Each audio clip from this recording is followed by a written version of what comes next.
right, shalom and good morning. Always here. Welcome to the company. Well, what I wanted to do today, and continuing my little homesteading series, is talk about the reason why we do homesteading, the reason why we live a set apart life. And that is first and foremost to develop a better relationship with the one who created us. And, I really do thank the Father for uh, putting His Spirit in me and leading and guiding me into all truth. Uh, and just like the Messiah was persecuted, just like the apostles were persecuted, just like the prophets were persecuted, you're going to have to understand that you're going to be persecuted if you speak against the system and the way in which the world goes about doing things, because it is diametrically opposed to the way in which we should live. If you truly do want to live a peaceful, prosperous, healthy life. So with that being said, the second part is family and legacy. The reason why is because we've been given instructions, and those instructions tell us that if we want to receive health, if we want to make sure that our children are well taken care of, there's certain rules and guidelines that we're going to have to follow. And I came to find that we were not able to follow those rules and guidelines in a city setting because we are an agricultural people. And the challenges that we're having today, and this is my newborn son, Elijah, the challenges that we're having today is that in these city environments, there's a lot of chaos, there's a lot of immorality. And when myself and my family, we go out into the world out here, we don't see all of the tomfoolery. We don't see all of the ratchet behavior. We don't see, and my children are not exposed to the immorality even when we go outside the gates of our home. And this is the whole point. The whole point is to make sure that our children, our legacy, have the ability to live a safe and peaceful life. Did you know that 1 in 20 boys are molested in this country? Did you know, and this is amongst the black community, did you know 1 in 5, 1 in 5 women, sisters, they've been molested in their lifetime? And I'm going to do a whole different video on that, because that's going to be a big trigger point, because this is why you have all this schizophrenia. This is why you have, well, one of the reasons why you have, in addition to no fathers in the home, but this is why you have a lot of the schizophrenia. This is why you have a lot of the masculinity. This is why you have a lot of the degeneracy and immorality that's going on in society today.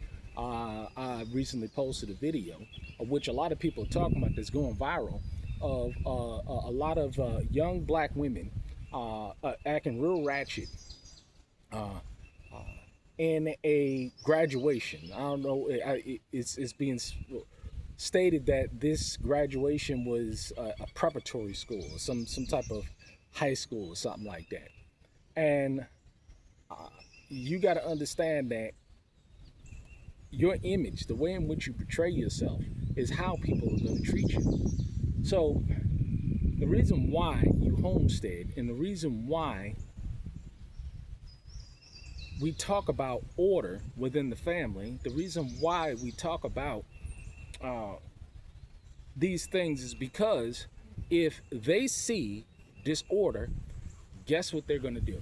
Guess what they're going to do? They're going to go out and they're going to perpetuate disorder, because that's all that they're seeing. And this is why you have these generational curses coming up because the mother went out there, and the mother became a single mom, and she became very flirtatious, and she became very promiscuous, and she went and had a child by this man and this man and this man, and then the child goes up, and I've seen this personally in my family, and then the children grow up and they follow down the same path as the mother. And likewise, you have the men that they grow up ratchet and hood and pooky, and I see this. I see this personally in my own family. Then the son grows up to be just like the father. You see? You see? You know, a lot of people, you know, what they'll say is that you don't control, or you can't dictate, or you can't predict, you know, how your child is going to turn out. And so that means that therefore I shouldn't try.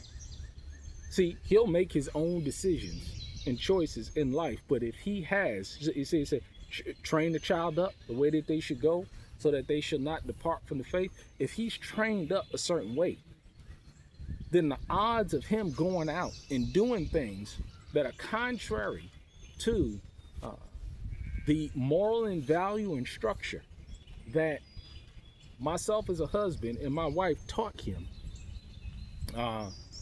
is going to be very, very, very minimal. Very, very minimal. Sure, it could happen. And as a matter of fact, I've seen it happen where even children that's grown up in the faith, grown up set apart, have gone out and have chosen to do that which was contrary to what they were raised. So it does happen. I'm not saying that it doesn't happen. However, it is our responsibility as parents to put in the work, to make sure that we are breaking these generational curses, that our children are not exposed. Here. Yeah, grab some lettuce, huh?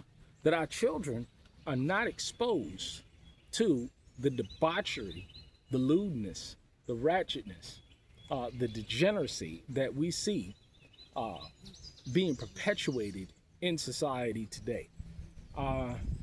This is why we do it. Legacy. What does a wise man do? He leaves an inheritance for his children's children, so that my children, they can grow up and understand and know how to implement real skill so that they don't have to go out and depend on somebody else for their livelihood. That my daughters know how to be a loving wife to their husbands because they saw a loving environment. They didn't see a whole bunch of arguing and bickering and fussing and fighting. They didn't see all of that growing up, and they're not experiencing that now.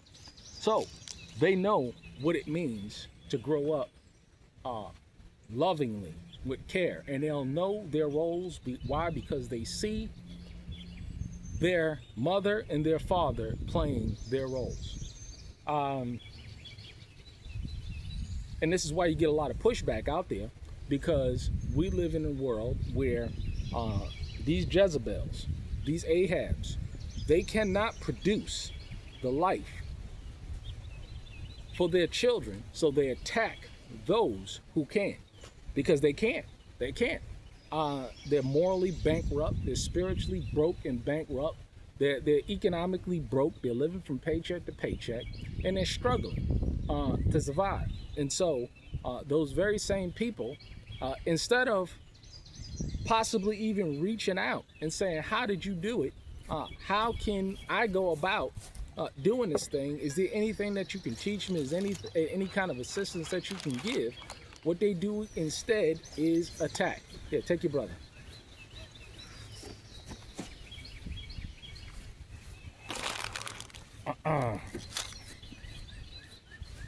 The breakfast of kings.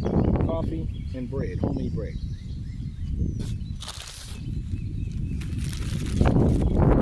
So this is why we do what we do, because it's my responsibility as the leader and guider of my home to make sure that I'm producing a product that is valuable to the tribe, valuable to society,